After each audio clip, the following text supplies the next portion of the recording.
Olá! Hoje o nosso papo é sobre um assunto que, nossa, é super complexo e cheio de mal-entendidos: a dependência química.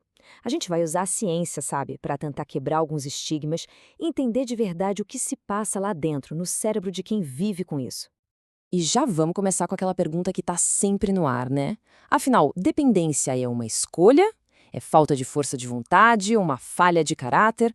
Ou será que tem algo bem mais profundo acontecendo ali na biologia da pessoa? É essa a resposta que a gente vai buscar. E olha só, a resposta vem de ninguém menos que a Organização Mundial da Saúde. E isso não é achismo, não, é uma classificação médica oficial. A OMS diz que sim, é uma doença cerebral, crônica, recorrente, mas, isso é muito importante, tratável. Pensa bem, é uma doença, como diabetes, como hipertensão. Só isso já muda toda a perspectiva, né? Beleza, então se é uma doença, vamos entender como ela funciona. A primeira coisa é: não existe uma causa única. É um quebra-cabeça complexo. É o que os especialistas chamam de transtorno biopsicossocial. Nome complicado, né? Mas só quer dizer que é uma mistura de fatores. A biologia da pessoa, a genética que ela carrega, a sua psicologia e o ambiente em que ela vive. Tudo isso junto entra na conta. Para a gente seguir nesse papo, é fundamental definir direitinho do que a gente está falando. Porque, afinal, qual é a linha que separa o simples uso, até mesmo o abuso de uma substância, da dependência química em si? A chave para entender está aqui, ó. A relação da pessoa com a substância se torna problemática, disfuncional. Não é mais sobre um momento de prazer ou uma festa. Vira uma necessidade que passa por cima de tudo e de todos, ignorando completamente o rastro de problemas que vai deixando para trás. E a palavra mágica para entender isso é compulsão. É isso que define a dependência. É um impulso, sabe? Um desejo tão poderoso que se torna incontrolável. Ele atropela o trabalho, a família, a saúde, os valores da pessoa. É como se o cérebro gritasse: eu preciso disso agora, de um jeito que a lógica e a força de vontade simplesmente não conseguem combater. Certo. Se é uma doença, tem que ter um jeito de diagnosticar, com critérios claros, né? E tem mesmo. Vamos dar uma olhada em quais são os sinais que os profissionais da saúde usam para identificar a dependência. Funciona mais ou menos como um checklist, sabe? Baseado nos manuais de diagnóstico mais importantes do mundo. E um detalhe importante: a pessoa não precisa ter todos os sinais. Se ela apresentar 3 ou mais desses que a gente vai ver, num período de 1 ano, isso já acende um grande alerta de que pode ser dependência química. O primeiro da lista é a tolerância. Basicamente, o corpo se acostuma. Aquela quantidade que antes dava um efeito intenso, agora mal faz cócegas. Com o tempo, a pessoa precisa de doses cada vez maiores para sentir a mesma coisa que sentia lá no começo. Depois vem a abstinência. É o que acontece quando a pessoa tenta parar ou diminuir o uso. O corpo e a mente entram em crise. Isso pode se manifestar de forma física, com tremores, suor frio, náuseas, ou de forma psicológica, como uma ansiedade terrível, uma depressão profunda. O organismo sente falta e sente com força. O terceiro sinal é a fissura, que também chamam de craving. E isso, gente, não é uma simples vontadezinha, não. É um desejo avassalador, uma necessidade quase física, que domina todos os pensamentos. A fissura é um dos principais gatilhos que levam a uma recaída.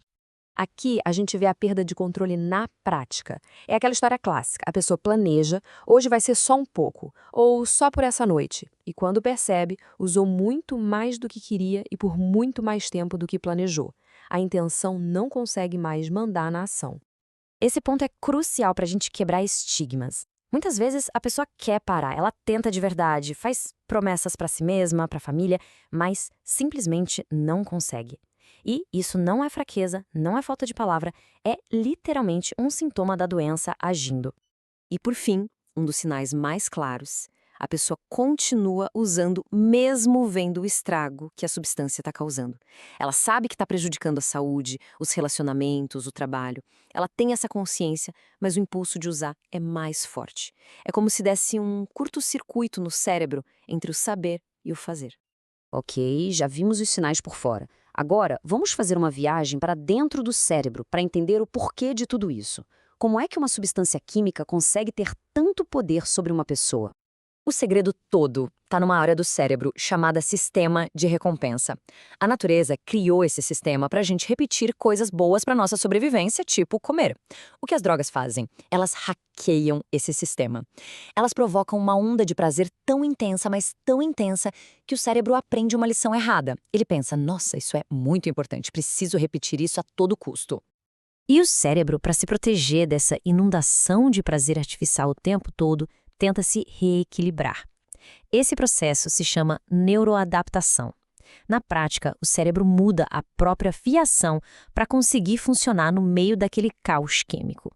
E essas mudanças, olha, elas são duradouras.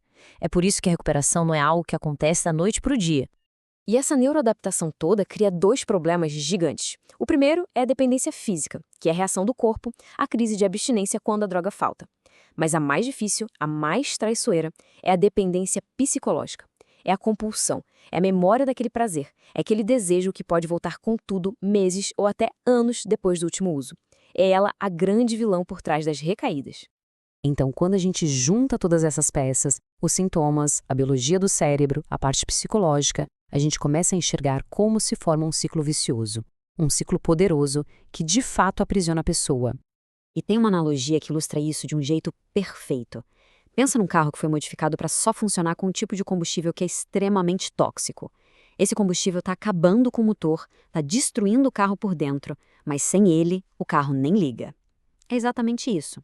O cérebro se adaptou tanto que passa a precisar da droga só para funcionar, para se sentir normal.